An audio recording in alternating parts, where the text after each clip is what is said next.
Persian Gulf దేశాల నుంచి ప్రపంచ దేశాలకు పెద్ద ఎత్తున జరుగుతున్న క్రూడ్ ఆయిల్ ఎగుమతులను అడ్డుకుంటూ ఇరాన్ హర్ముజ్ జలసంధిని మూసివేయడంతో ప్రపంచవ్యాప్తంగా ఆయిల్ సంక్షోభం తలెత్తి అనేక దేశాలలో ప్రజలు తీవ్ర ఇక్కట్లు ఎదుర్కొంటున్న నేపథ్యంలో కీలక పరిణామం చోటు చేసుకుంది. హర్ముజ్ జలసంధిని తెరవకపోతే 48 గంటల తరువాత భారీ స్థాయిలో ఇరాన్లోని విద్యుత్ సంస్థలను టార్గెట్ చేస్తామని అమెరికా అధ్యక్షుడు డొనాల్డ్ ట్రంప్ ఇరాన్ను తీవ్రంగా హెచ్చరించడంతో ఇరాన్ ఎట్టకేలకు దిగి వచ్చింది. కేవలం అమెరికా, ఇజ్రాయెల్కి సంబంధించిన ఆయిల్ ట్యాంకర్లను మినహా ప్రపంచంలోని ఏ దేశానికి చెందిన ఆయిల్ ట్యాంకర్నైనా అడ్డుకునే అవకాశం ఇక చేయమని ఇరాన్ ప్రకటించింది. దీంతో ప్రపంచవ్యాప్తంగా అమెరికా, ఇజ్రాయెల్, ఇరాన్ యుద్ధంతో ఏర్పడిన ఆయిల్ సంక్షోభ పరిస్థితులు చక్కదిద్దే పరిస్థితులు కొంతవరకు కనిపిస్తున్నాయి. ఇప్పటికే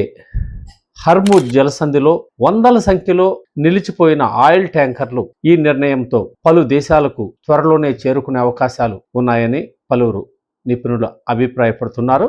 అయితే ఈ యుద్ధం రోజు రోజుకు తీవ్రమవుతున్న తరుణంలో ఏ క్షణంలోనైనా మళ్ళీ హర్ముజ్ జలసంధిని ఇరాన్ మూసివేసే అవకాశాలు కూడా ఉన్నాయని హెచ్చరిస్తున్నారు. ముఖ్యంగా గల్ఫ్ నుంచి ఇతర దేశాలకు వెళ్లే ఈ పెట్రోలియం ఉత్పత్తులు, క్రూడ్ ఆయిల్, ఎల్పిజి గ్యాస్ లాంటివి ఈ హర్ముజ్ జలసంధి ద్వారాతోనే వెళ్తాయి. ఇది ఇరాన్ ప్రాదేశిక జలాల్లో ఉండడంతో దీన్ని ఆ దేశం యుద్ధం కారణంగా పూర్తి స్థాయిలో నియంత్రణలోకి తీసుకుంది. దీంతో ప్రపంచవ్యాప్తంగా ఉన్న ఆయిల్ సప్లై చైన్ పెద్ద ఎత్తున డిస్టర్బ్ కావడంతో సామాన్య జనం వరకు ఈ పెట్రోలియం సమస్యలు తలెత్తాయి.